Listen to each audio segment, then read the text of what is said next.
Hello friends. आज मैं आपके सामने प्रीटर्म डिलीवरी के बारे में कुछ डिटेल लाई हूँ और खुद अपना पर्सनल एक्सपीरियंस भी आपसे शेयर करूँगी।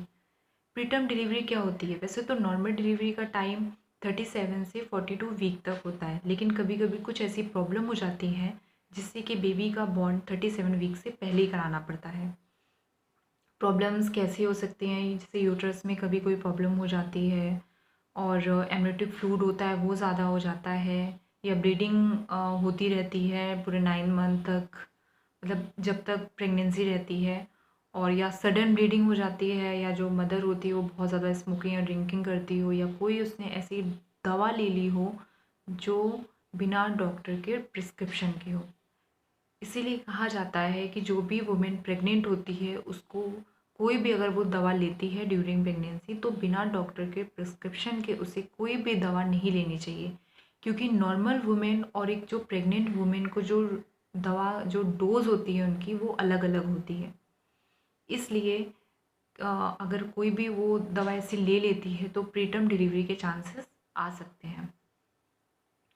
और 37 वीक से पहले जो बेबी का बॉर्न होता है, वो बेबी जो होता है वो फुली डेवलप नहीं हो पाता है, प्रीमेच्योर रहता है, जिससे डॉक्टर उसे कुछ दिनों तक अंडर ऑब्जर्वेशन में भी रखते हैं, कुछ दिनों तक या कुछ महीनों तक एज पर कंडीशन, क्योंकि हर बेबी का डेवलपमेंट जो होता है वो अलग अलग होता है। और मेरे मेरे साथ भी यही कंडीशन हुई थी और मुझे बेबी को डिलीवर कराना पड़ा था। हमें ये चीज़ पहले नहीं पता थी और सडन मेरे साथ प्रॉब्लम स्टार्ट हो गई, और फिर हम हॉस्पिटल पहुँचे। डॉक्टर ने बोल दिया ऑपरेशन करना पड़ेगा, क्योंकि नॉर्मल डिलीवरी तो इसमें बिल्कुल भी पॉसिबल नहीं है, और हमने फिर ऑपरेशन कराया। लेकिन मैंने ये चीज़ देखी, मैं जितने टाइम तक हॉस्पिटल में रही, 5-6 दिन तक हॉस्पिटल में रही, और ऐसे ही मेरे सामने 4 केसेस आए। 2 केसेस तो बिल्कुल सही थे, लेकिन 2 केस मैंने सुने।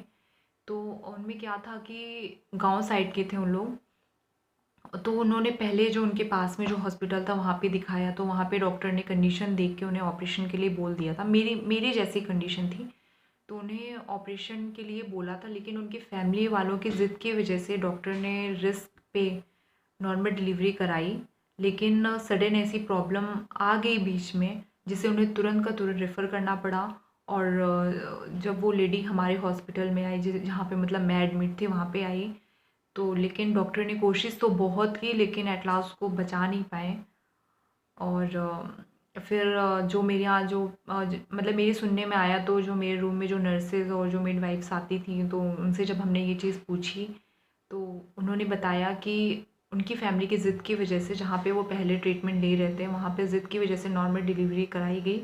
लेकिन किसी प्रॉब्लम की वजह से फिर उनको तुरंत का तुरंत रेफ़र करना पड़ा, जिससे कि ये प्रॉब्लम आ गई और मदर को नहीं बचाया, क्योंकि बीपी लो हो गया, ये जो भी प्रॉब्लम आई हो उस बीच में।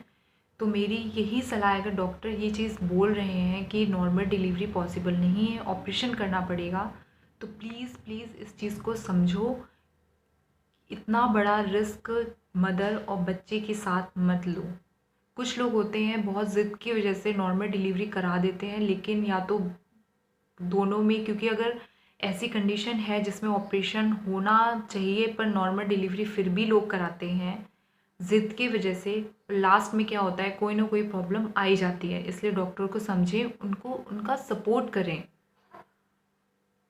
वैसे आजकल बहुत सारा हमारी साइंस इतने एडवांस हो गई कि प्रीटर्म को डिले किया जा सकता है, और रोकते भी हैं। मतलब किसी किसी केस में प्रीटर्म डिलीवरी रुक भी जाती है, लेकिन कुछ कंडीशन में ऐसा होता है कि प्रीटर्म डिलीवरी करानी पड़ती है, क्योंकि इससे मदर और बेबी दोनों को खतरा रहता है। कुछ कंडीशन में क्या होता है कि डॉक्टर्स को तो पहले से पता होता है, कुछ कंडीशन में क्या होता है डॉक्टर्स को नहीं पता रहता। तो जिन कंडीशन में डॉक्टर्स को पता रहता है वो तो हमें अवेयर कर देते हैं, उस चीज़ के लिए रेडी कर देते हैं, तो हम मेंटली फिज़िकली हम उस चीज़ के लिए प्रिपेयर रहते हैं। लेकिन कुछ कंडीशन में क्या होता है कि ये बिल्कुल ही सडन ही चीज़ हो जाती है, और हम मतलब बहुत सारी प्रॉब्लम भी उस टाइम फेस करनी पड़ती हैं। मेरे साथ खुद ये प्रॉब्लम हुई। सबसे बड़ी बात है कि ये प्रॉब्लम लॉकडाउन में मेरे साथ हुई, और मुझे बेबी को प्रीटर्म डिलीवर कराना पड़ा प्रॉब्लम की वजह से। और मैं और मेरे हस्बैंड यहाँ पे अकेले थे, और मेरी फैमिली दिल्ली और कानपुर में रहती है, तो वहाँ से कोई आ भी नहीं सकता था, और हमने अकेले ही सब कुछ संभाला। खैर हमने अपने डॉक्टर्स को ये प्रॉब्लम बताई कि ऐसी ऐसी प्रॉब्लम है, तो डॉक्टर और नर्सेज ने हमारा बहुत ज़्यादा सपोर्ट किया, बहुत कुछ हमें सिखाया बेबी को कैसे फीड कराना है, क्योंकि जो प्री मेच्योर बेबी रहते हैं वो नॉर्मल बेबी की तरह फीड नहीं कर पाते, उनको फीड कराने का तरीका अलग होता है। और बेबी को प्री मेच्योर बेबी को कैसे फीड कराना है या कैसे फीड कराया जा सकता है, कितने कितने तरीके होते हैं, ये वीडियो इसके बारे में मैं अगले वीडियो में आपसे शेयर करूँगी। तब तक के लिए नमस्कार, बाय बाय।